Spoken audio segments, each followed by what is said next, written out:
So check it out, folks, right here in the hallowed halls of Epic Financial Strategies, Red Bank, New Jersey. The thing that we try and do the most, more than anything else, as we hunt human excellence, we want to make sure that what that excellence looks like, it's not just about the financial success, although that's important. It's about surviving the success, but it's also about connecting with folks that are really making the world a better place.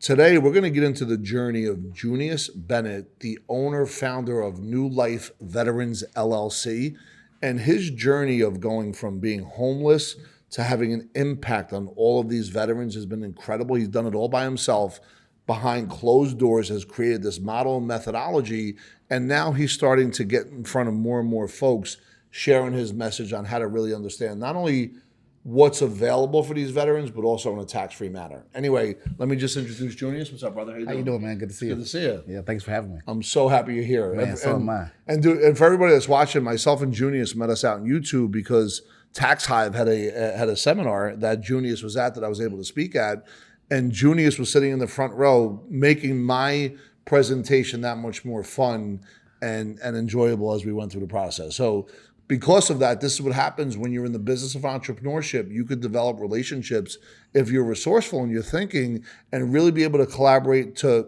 not only help each other's ecosystems, but most importantly, help the people within those ecosystems on giving them information that they didn't know that was available to them so they can live a life of dignity and financial freedom.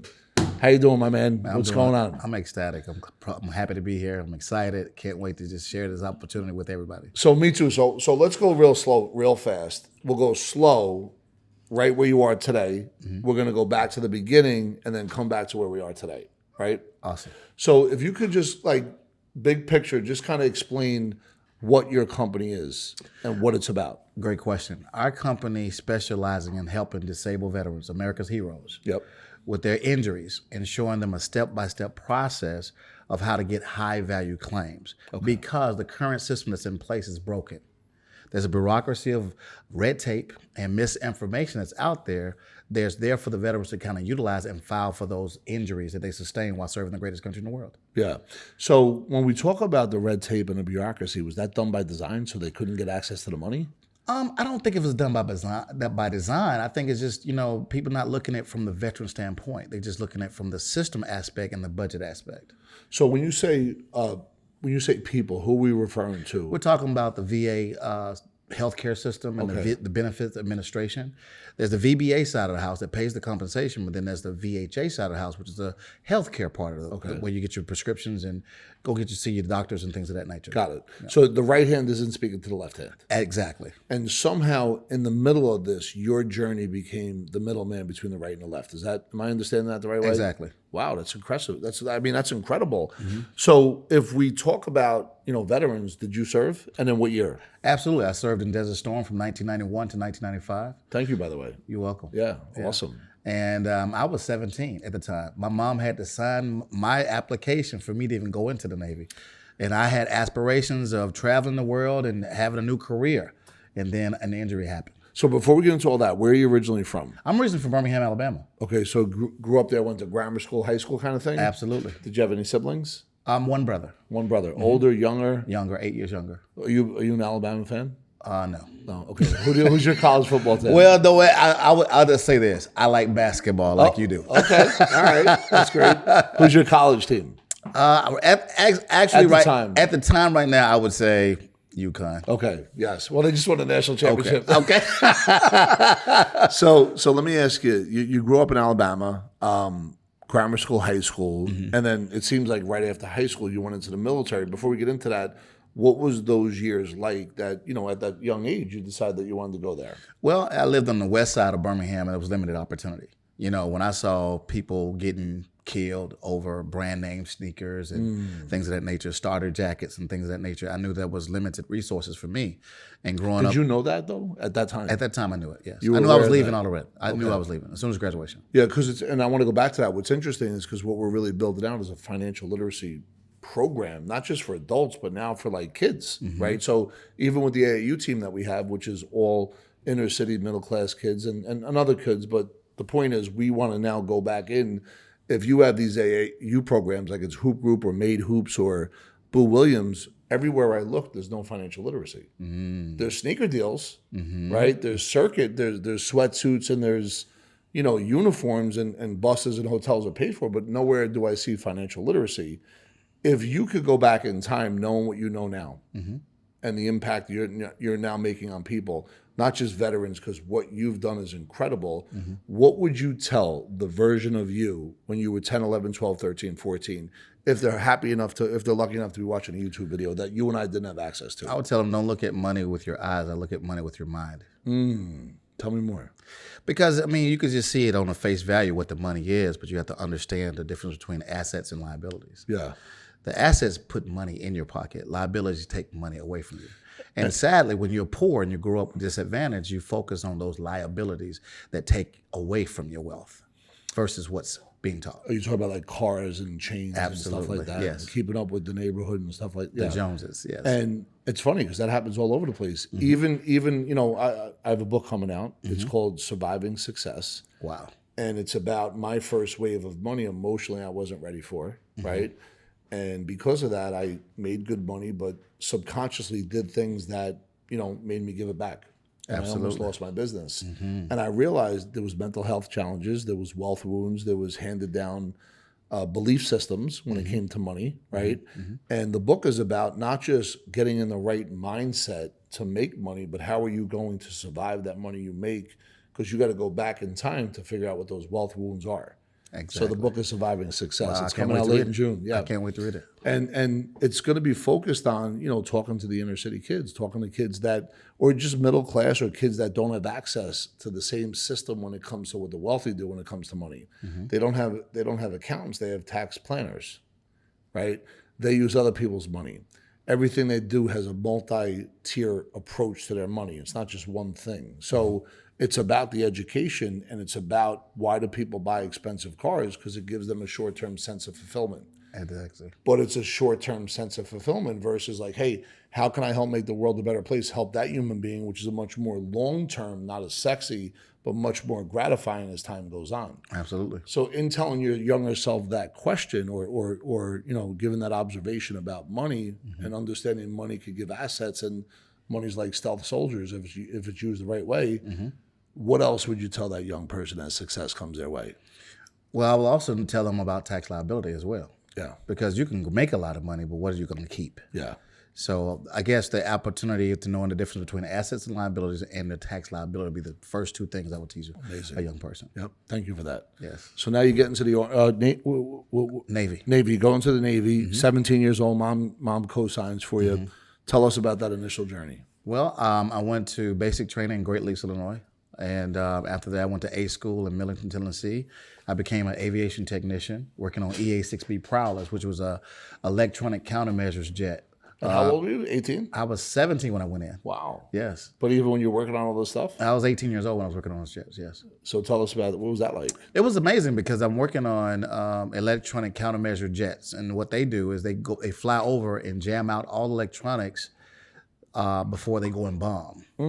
So it's a double cockpit plane at the time, and the back seat was all the communication, navigation, and radar, and the jamming capability. You know what I mean? So I was troubleshooting when they come back from missions, what was wrong with the device, pulling out the device, changing it out. That was my job in the Navy. Was it exciting? Did you like it? It was. I loved it. Okay. So that was 30 years ago. What kind of stuff do they have now that we don't know about? Well, they got away with that plane, obviously. They came out with a thing called a Growler, which is a new and improved Hornet style, still the same function of electronic countermeasures. What is that device they call? Is it an EMT where like planes can come out of the sky if you just hit them with what you're talking about? You're talking about the chaff in the back of the plane. Yes, when they're being shot at? No. Isn't there something where electronic, where you could just shut down, all of the electrical communications, which means... That is what that plane does. Wow. That's a scary thing in the wrong hands. I know. So you're now, did you go to Iraq at this point, or you still... No, I did two... what they call it, med cruises. Okay. Med cruises is Mediterranean. Got it. So I went to all the European countries. And if we had conflict in that area, then we remained there longer than anticipated. Each cruise was like 6 months at a time. Okay. So I was on the first cruise with John F. Kennedy, USS John F. Kennedy, which is a conventional aircraft carrier. Yep. It wasn't a nuclear carrier like the Dwight D. Eisenhower. What was my second cruise. So how long were you in the military during this time? Is this 1990 to 1994, 1991 to 1995. So for a young kid in Alabama who there was wealth wounds all over the place, was smart enough, or let's say forward thinking enough that he wanted to get out. Exactly. And then now within a 4-year period, you were in how many different countries in Europe? Man, Italy, France, Spain, Turkey, Greece, Israel, you name it. And a college degree can't buy that, correct? No. That's experience that you saw and learned things, I'm sure, later on that served you and gave you confidence to start the company you have today. Absolutely. It was a foundation. Am I right on? Absolutely. You're right on. And what are some of those takeaways that a lot of folks that, like myself, don't get to go to those countries over that 5-year period? What would you say to the 20-year-old or the 22-year-old on why they should do something like that? There's an abundance of money out there. It's not scarcity like you're taught when you're in where you're in an environment where turn off the lights. Yep. You're leaving the lights on. Yep. Whether you're always thinking about scarcity, losing money. Oh, don't leave the car on for a long time because you're burning gas. You know what I mean? So you're coming from a position of scarcity when you're going out to other countries and you look at how other people live. Say, man, people live in a different way. Yeah. You know, they have more abundance than it is scarcity. So I knew that was a different way. So I got curious. But why is that? Why is it over there that what you saw? Like, why do they live like that?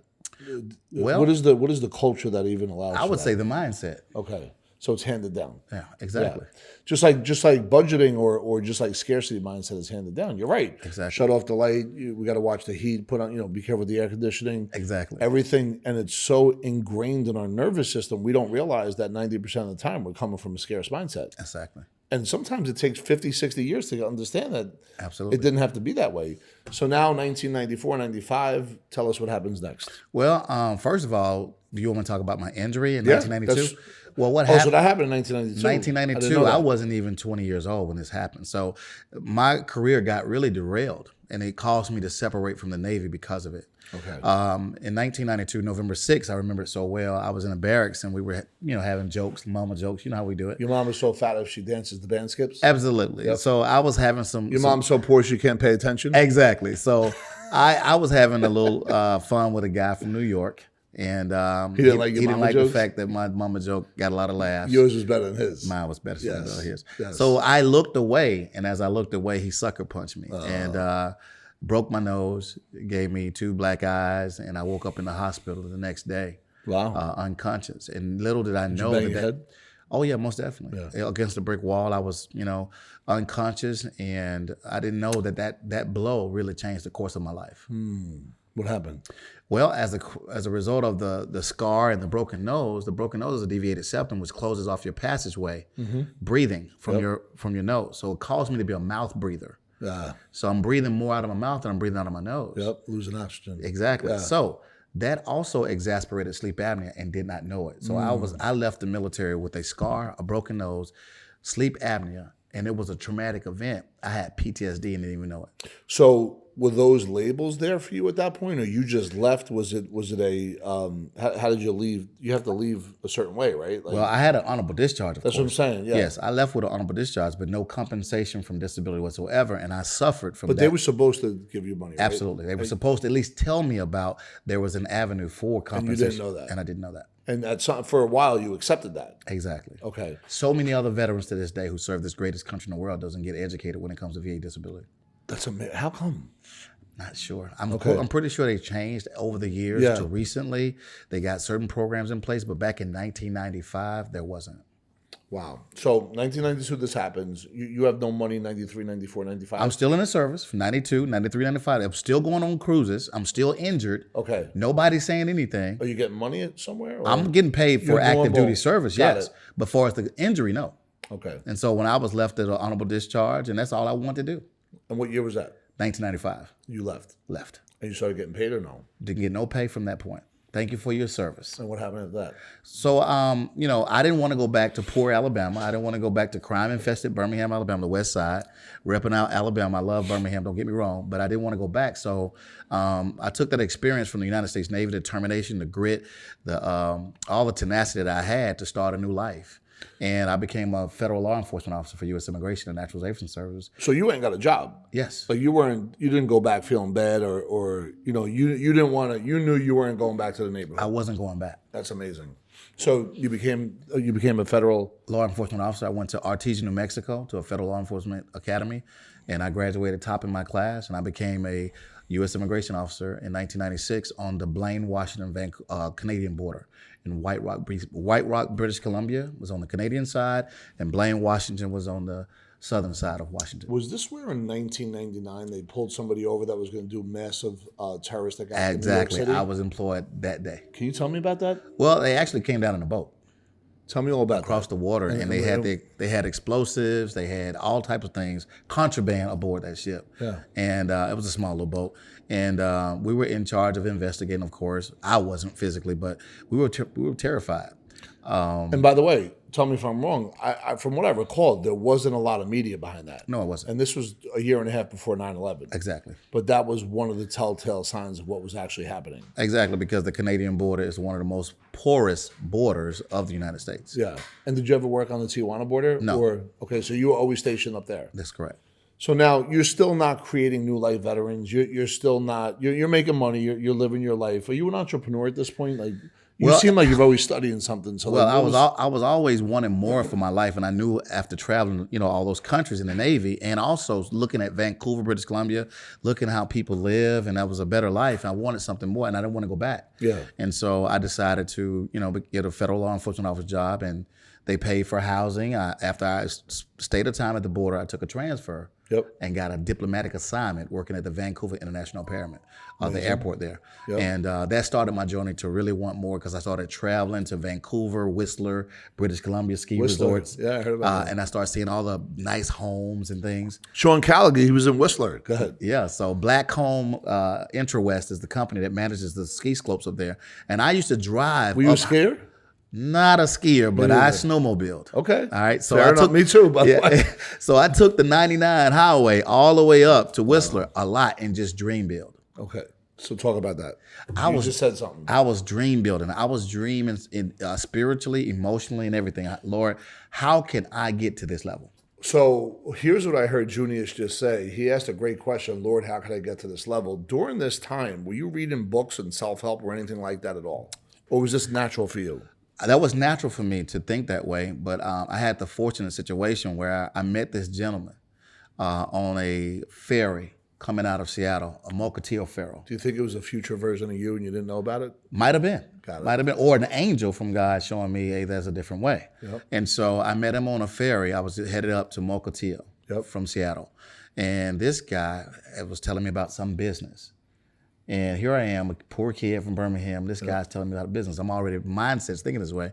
And so he introduced me to Amway. Oh, were you early Amway? Yes. Okay. So that was my first kind of try at entrepreneurship. You know what's so funny, folks? Because people that are watching this typically are entrepreneurs. And the truth is we think differently. I don't know if we find each other as time goes on. We know the forefathers for us are the Tony Robbins, right? We know that he's created the map, the Jim Rohns, some of these other folks that go back into the 70s that really teach us this path. Ed Milet now, I would say, currently. And, you think of Gary Vee and, you think of David Melcher, Sean Callaghan, Chris Crone, Tax Hive. The entrepreneurs have a different step to them, not better, not worse, just different. And we speak a language that everything for us is optimism. Mm-hmm. What would you say to the person that right now has been told to stop thinking that way because whoever's in their ear may not understand what we know, but how important it is to stay on that path of positive thinking? The thing I would say is that most people that have money that are wealthy, the multimillionaires and the multi-billionaires, they're dancing to a different beat. Yep. You got to go the opposite of what the majority of the masses are doing to achieve great things. And not out of defiance, but out of integrity and science. Absolutely. See how I rhyme that? Not out of defiance, but out of integrity and science. So tell me about this guy that you met on the boat. Amway guy. He introduced me at the time it was called Worldwide Wealth Builders. And the thing that really stuck out so well about Amway, they were very good at mental mind shift. The first book I read, being a part of that organization, was Think and Grow Rich by Napoleon Hill. Oh, yeah. That changed my life. So that changed my life. Yeah. I was 18, 19 years old reading Napoleon Hill. Think and Grow Rich, Who Moved My Cheese. Yeah, I think those books like that. Yep. And my quest for that type of knowledge, I couldn't get enough of it. Yeah. So for the rest of my life, that's what I do. I read. Yeah. Leaders are readers. Yeah. Leaders or readers. There it is, folks. Did you hear it? Leaders or readers. I love that. So now, listen, somehow you're in the Amway world, I'm assuming. Did you have great success? Was that a platform to learn what not to do to something greater? Tell me a little bit about what that journey was like. While were you still on the border? Were you doing both? I was doing both. How was now listen, how was your injuries during this? Like, what was all that going on? I'm still dealing with headaches. I'm still dealing with not getting 8 hours of sleep. Didn't know what undiagnosed. Because you didn't know you had sleep apnea. Right. And the moment I got the diplomatic assignment with the U.S. Immigration at the Vancouver International Airport, I used to go to work over this bridge every day. And all of a sudden, every morning when I get to a certain point of this bridge, I get headaches. Start getting headaches. I didn't know why. Why I was getting headaches. Were you disoriented or just? It was sleep deprivation. Yeah. Because I had sleep apnea. Yeah. Didn't even know it. Yeah. So, that went on until I decided to venture off in this one company called Excel Communications out of Dallas, Texas. Yep. And they were just merged with a company in Canada called Teleglobe at the time. Yep. And this guy from Los Angeles was up in Vancouver doing a seminar. I didn't know who he was. Someone had invited me over to a meeting. And I went there and I said, I don't know who that guy is. I don't know who you guys are, but can you be at my house? At this time, I was living in a penthouse in Richmond, British Columbia, looking over the Rockies and the water right from my penthouse. So were you making money from different streams? I was making money on my job, and then I started with Excel Communications, started making money with them. Okay, so you were doing good. Absolutely. Yeah. So did they come to your house? Oh, yeah, they came to my house. So what happened? And I made about $60,000 part-time on the side while I was working for U.S. Immigration. Wow. Amazing. Yeah. And with these folks, who was the guy that was speaking? Is somebody famous? This guy I still do business with right today. That's amazing. His name is Alonzo Powell. He's at a Relationship Capital, right? Exactly. He actually catapulted and changed my life. Amazing. So at what point, what happens next, and where is the birth of Nu Life? Like the birth of Nu Life started, really, I'm going to just tell you this strange story. One night I was sleeping, and I woke up out of my sleep grasping for air, and I got scared, and I thought the Lord was trying to tell me something, like I'm doing is wrong in my life. Yeah. I immediately called my mom. I said, Mom, I think I'm doing wrong in my life. She said, why do you say that, son? I said, well, I was sleeping. I couldn't catch my breath. It seemed like somebody was stepping on my chest. I still went undiagnosed.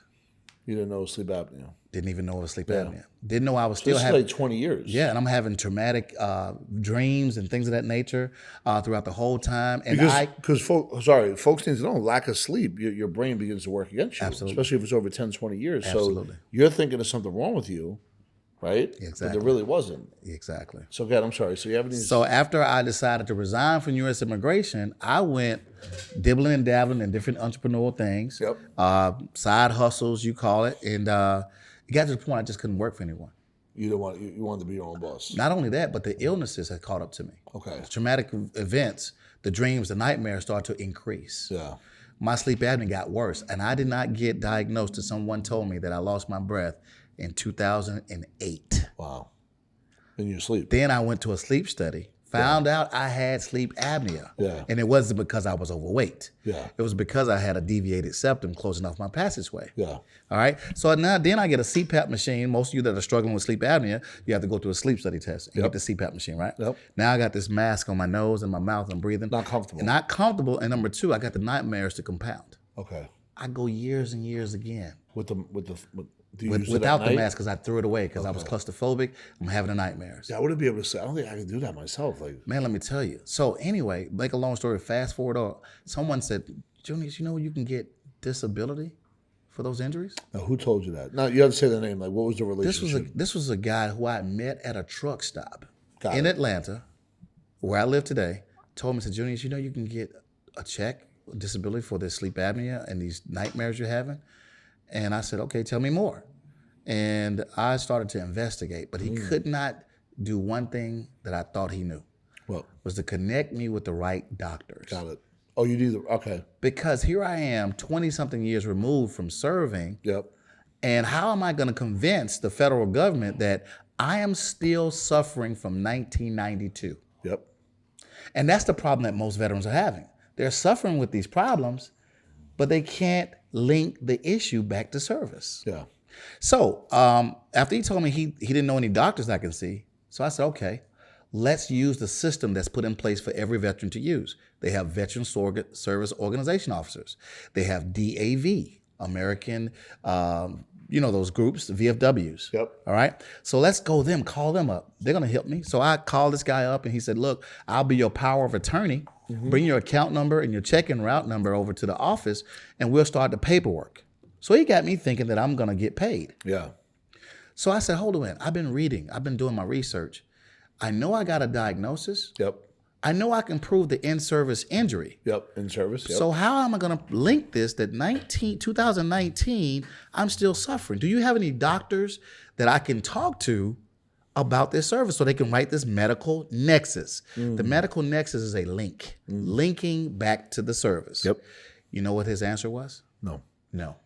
What'd you do? I went to my psychiatrist at the VA. Here I am. I'm suffering. I'm hurting, man. I'm in and out of homelessness for 8 years. So you're in and out. Talk about that. I'm in and out of homelessness for 8 years because now my injuries are getting worse because I'm undiagnosed. I'm untreated. So you would have a job, then you wouldn't have a job. Money would come. Nothing was steady or specific. Nothing was steady. So here I am going back to the very system, the VHA at the hospital. Listen, I have PTSD. I'm getting medications. You're telling me I need to go to these focus groups. What kind of medication? Sertraline and chlorpromazine are the two medications I take. They're mental health depressants. This was when you were homeless or now? Now as well. Okay. When I was homeless and when I was now. So they said that I was bad enough to get medication. Yeah. But I wasn't bad enough to get disability. Yeah. So my psychiatrist who's pumping me with medications have no solution for me. Yep. Even though I've told him that I'm homeless. Yep. His only solution was, here's a list of canned goods. You can go to these pantry places and get you some food. No strategy on how to overcome limiting beliefs? No. I can go Anxiety, to focus. Depression? Nothing. Yeah. I can go to these focus groups. Yeah. Take these medications, but I have no resources for you to get compensation. Yeah. So what you started? So I read a little bit more, found out. I said, you know what? If it's was there like a turning point like an aha moment that you knew you had it now? I knew I had it because I got the diagnosis, but this is what I found out. I said, look, I can't get the help from the VSOs, the Veteran Service Organizations, for doctors. Yep. I can't even go to the prescribing psychiatrists who diagnosed me with PTSD, help financially as well. Yep. They're not going to fill out a medical nexus letter. They won't back you up. Because it's a conflict of interest. Yep. Here's the doctor medicating me. How is he going to write that a link that it came from service from the same organization he's working for? Yeah. So I was in a catch-22. Yep. So I said, you know what? If it's up to me, it's going to be about. If it's up to me, it's got to be for me. That's all the books you read. Exactly. So you knew you had to go into action. So I had the foundation of the Think and Grow Rich and all that good stuff. So I said, you know what? I'm going to call around in Atlanta to every doctor I can that's going to answer the phone. I don't care how many times they hang up on me. I don't care how many times they shut the door in my face. I will get this done. And so with that being said, as I was looking for those doctors, I went and started a Facebook group. How big is it now? Oh man, the Facebook group is huge. It's in the thousands. See, there you go. So I started this for free. Facebook group, educating other veterans that I knew that were suffering just like me. Yep. So here I am. I'm waiting because they have something called an intent to file. Yep. You call the VA and say, I have an intention to file for compensation. Yep. And they notify you by mail and say, this is your date, your starting date. So the date may be the date, April 25th of this recording. And you got 12 months to submit this paperwork plus the day of adjudication to pay you back pay. Yep. So as a result of me starting this Facebook group, I have gotten several people high value claims. Got it. You did? I did. Okay. So this is leading up to the pandemic. I filed my paperwork November 2019. Yep. All right. I got my paperwork decision on the first claim for $14,000 in back pay. Yep. Now, this is my first time filing since I left the military. So how many years is that? 30. Yeah. So I convinced the government. I convinced the government that this is definitely a proof here. Yeah. So they gave me $14,000 for 60%. So 2 months later, they gave me remaining of the 100% permanent total. Yep. A check for $28,000. 14 and 28. $43,000. Yep. in the midst of the pandemic. Yep. In 2020. Yep. So I've already helped these people. I started this YouTube channel as well. In the process, I've got these results. And where could they reach you, by the way? Nu Life Veterans. That's NULIFEVETARNS. Yep. Okay, on YouTube and our Facebook channel as well. So I said, you know what? I've gotten this money. Let me be a good steward of this money. So once you saw that you could do it, you realized that there was a lot of people like you and you wanted to help them. Absolutely. Got it. And so what I did was I had bad credit. Yep. I was living in a hotel. Yep. And let me tell you how I paid for the medical nexus letters. For those veterans that are trying to wonder how they can get service connected, you have to meet 4 elements of service connection. You need the diagnosis, number one. They need to know that you're complaining about something. Yep. Prove that you have an in-service event. Yep. If you have no proof, you need a buddy letter, somebody who served with you, or presumptive, where the VA came out and said there are some presumptive disabilities. If you go ahead. Hold on. So no one knew about the buddy letter. Nobody. That's what you discovered. That's the buddy letter and the nexus. Yeah. So here I am. A lot of veterans are not meeting those elements. So let me go to the third element, the medical nexus. This is key because you can have that like we're 2 years old. Okay. The medical nexus. Medical nexus just means medical link. Tell us how this current diagnosis of sleep apnea, Junius, is linked to 1991 and 95.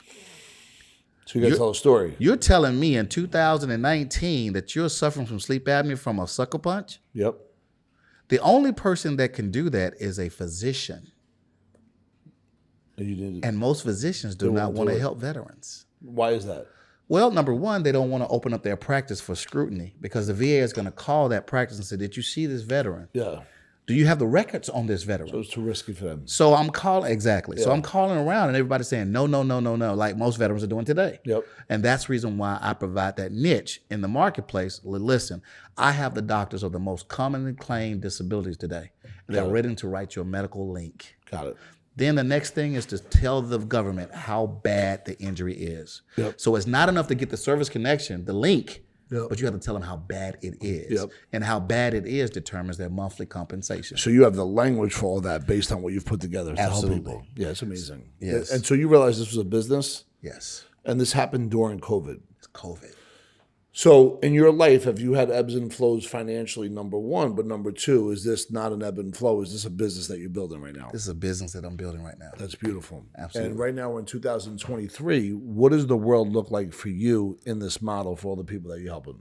Man, it's a crusade. It's a mission. It's spiritual. I'm impacting lives. They're coming in one way and leaving a different way. And are they coming in like, yeah, can you really do this? Is it true? And then afterwards, well, like of course, some grateful? veterans have their skepticism. Yeah. Some veterans feel like they don't have to pay for a service like this because they have the free services. Yeah. So if you look at the VBA website for performance, yep. most of the claims that are going into the VA are supplemental claims, the characteristics of claims. And I'll kind of educate the people that are watching. Yep. What a supplemental claim is that you are disagreeing with the VA decision and you want a second go at it. Yep. If most of the claims are supplemental claims, what does that mean? Most veterans are unhappy with the VA's decision. Yep.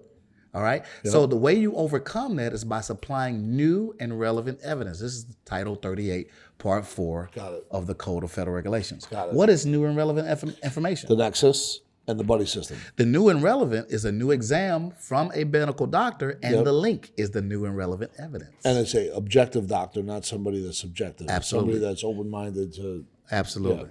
Well, sorry, go ahead. So what I do is I educate and train doctors that are willing to partner with Nu Life Veterans on Title 38, Part 4, the Code of Federal Regulations. So you train them. Is there a compensation there for you to train them? Or are you just like, hey, I train them for free. Because you have patients to give them. Absolutely. And how do you get in touch with these doctors now? I talk to them every day. I'm talking about a new doctor. New doctors, the same process. I'm cold calling. I'm cold calling. So you're calling every day. If I lose a doctor, normally I don't because the benefit is so spiritual. They want to be a part of the mission. Yeah. Once they see the light, they want to be a part of the mission. So do you have people like if this was 2 years ago? How many people were asking for your help versus now? Oh my God. On a monthly basis. When I started before, I mean, of course it was small. If you can go back to my YouTube channel, I had probably 1 or 2 views and the small usage of my service. But now I'm having about 14 bookings a day. Amazing. A day? Per day. And how many typically become somebody that gets financially fulfilled? We probably, On average. in a year time, probably 300 plus veterans right now. So that's 30 a month. So it's about 7% of people actually get it. Exactly. Yeah.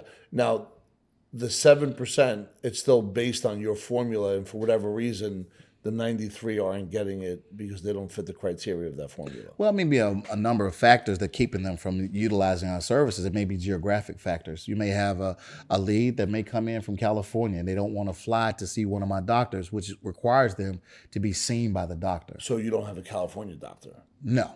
Okay. Some injuries have to be in-person seen. For example, orthopedic clients. Yep. Someone could be suffering from a lumbosacral strain.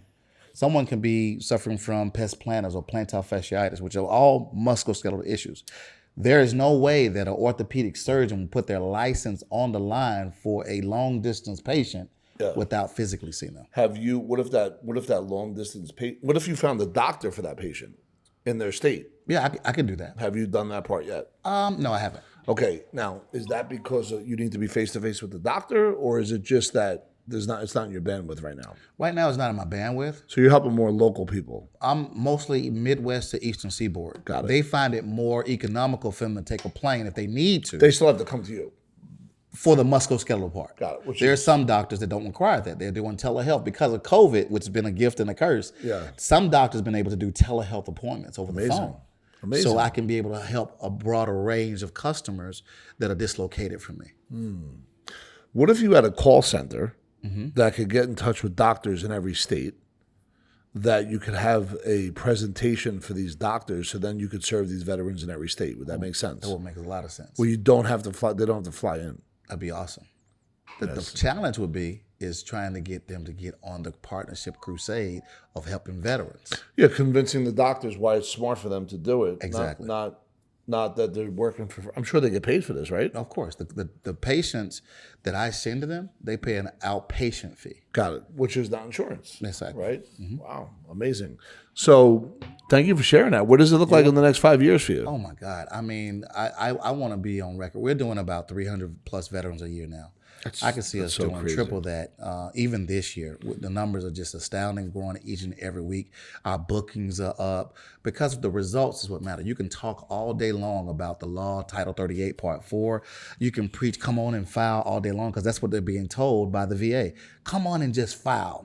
Like the new PACT Act, for instance. That's a new law that came out and said if you served in Desert Storm and you got these particular ailments, like these type of cancers or whatever, rhinitis, sinusitis, we want to presume that it came from service. You don't have to provide a medical nexus. Got it. There's a lot of applications that are coming in, so we get a lot of feedback and calls in about that as well. So we're going to increase productivity for them. So is there veterans, how do they know that you exist? Are you on some kind of ecosystem where they know about you and they're reaching out to you? Well, we're on YouTube, and we also have a Facebook page, and we're advertising on social media as well. Wow. So everyone that's a veteran could see you at this point. Everyone. How many people are employed at your company? Right now, it's just me. Wow. Wow. But my doctors make me look huge because they service more clients than I do. So you get the call and then you start your process. What we do is we take in the incoming lead and we do a consultation. So are you doing all the consultations? I'm doing all the consultations myself, yes. And we try to look at the opportunities that we can increase their claim from existing service connections, or we may introduce new disabilities that can be added as a secondary. And that's one of the key things that most veterans miss, is that there are some secondary disabilities that can qualify for VA disability. Because most veterans are thinking, if I don't have proof in service from the sick call notes, I can't claim diabetes. Diabetes can be exasperated from obesity. Obesity can be exasperated from a musculoskeletal issue. Obesity, by law, is an intermediate step that they can use to get other things service connected. Amazing. It's just the same way as sleep apnea is secondary to a deviated septum. See, the education is incredible, folks. It's all the research that was done, and it was something that's happened over the years. Now, if you hired somebody that could take these intake calls, and then another person, would you be able to scale this out a lot We can faster? scale it tremendously. Are you doing that? No, I'm not doing it right now. You don't want to do it? Well, right now I'm at a level where we're thinking about doing it. Okay. Who's we? It sounds like you. Well, me and the doctors, first of all, because the pressure is getting on the doctors. They're calling us Junius. We're doing like 18,000, 20,000. So they get nervous with the amount of business Yes, you're giving them? yes, Really? yes. Because of what, the government or just... No, it's just because they have their own practices already. They're already established. So you're making them busier? Yes, they've hired other employees because of me. That's a good thing, though. That's a good thing, yes. Yeah, look at Junius making an impact in multiple, not only for the doctors, but for the community, and that's amazing. Now, how many veterans are there around America? Right now on the rolls, it's probably close to 20 million. 20 million. How many of those folks statistically would win this? Well, if I play the 7% rule, what we just went through, I would just say this: that's 1.4 million. 6 million of the 20 million are already paid. Yeah, they're getting service connected. But here's the problem: yeah, 8 out of 10 of those that are being paid are lowball paid. Yeah, can they go back in? Yeah, they go back and do a supplemental claim. Most veterans are getting paid $1,700 or less because they don't know the power of a secondary claim. They may be connected for sleep apnea, but sleep apnea can give you hypertension. Yep. Sleep apnea can give you diabetes. Yep. But you're not thinking about the diabetes secondary to the sleep apnea. You only think about the sleep apnea. And so if they have diabetes, it's a good chance it's from the sleep apnea. But I can't make that determination. Doctor. Only the doctor can. Got it. Has any doctor ever got jammed up over this? No, never. Because it's legit, right? I've had doctors. It's integrity based. Exactly. The doctors have been with me now since the beginning. Wow. And this is growing, right? This isn't we're still growing like crazy. Is your money climbing as well? Is it climbing? So, if I know a lot of doctors here in New Jersey, does that help you? It would definitely increase their capacity. Really? Yes. And they wouldn't have to fly to come see you? No. Okay. Most of the patients, the veteran patients, are geographically dislocated from me in Atlanta. Yeah. Most have never ever seen me. So they don't have to fly to see you then? No, they just do the consultation over the phone. Yeah. Now, if they have a doctor that's a musculoskeletal doctor, that's an orthopedic surgeon, I would send them to. Got it. And so they physically have to be for an orthopedic surgeon. But something like mental health, anxiety, depression, PTSD can be done over telehealth. Amazing. Something like sinusitis, rhinitis, sleep apnea, those can be done over the phone. This sounds like an unbelievable business model. Oh man, it's unbelievable. And you're serving them, and the money's tax-free, yeah? Yes, it's tax-free every single month, and it's tied to an annual cost of living allowance every January. So they don't just get the lump sum back pay, they get money forever? Till they die. Wow. And how much did you get? Me, I'm at the maximum, 100% permanent total. Mine's about $3,600 a month. I'm single, not have any kids. So you could have that and still have your real business, and it won't affect it. You can have a job. I have veterans that are working at the Center for Disease Control right now at GS-12, the top supervisor position, and still collecting the check. This is an unfair advantage. Unfair advantage, folks. Unfair advantage, and can you give them your name, your phone number, your email, and how to contact you? You can reach me at nulifeveterans.com. My name is Junius Bennett. And what's the, is there a direct number? Direct number is 678-905-3190. Again, it's 678-905-3190. Well, there you heard it, folks. Junius Bennett, and what he's doing is impacting a lot. I'm hearing 20 million veterans, 6 million got it already. Some of them can re-up. But I'm also hearing, okay, how can he scale the business? He's an entrepreneur. He did a lot of research to get, if you're a veteran, the research he's done is incredible to really kind of give you a turnkey approach to see if there's money in there for you. It's always worth checking out. And for all the folks that are watching us, go ahead and click the link below. If anybody wants a direct meeting with Junius, we will make sure that we hand it off. And I can't thank you enough for checking us out. Once again, click the link below. If you want to meet with an Epic rep, no obligation. If you want to meet with Junius, let us know. And thank you so much for checking us out.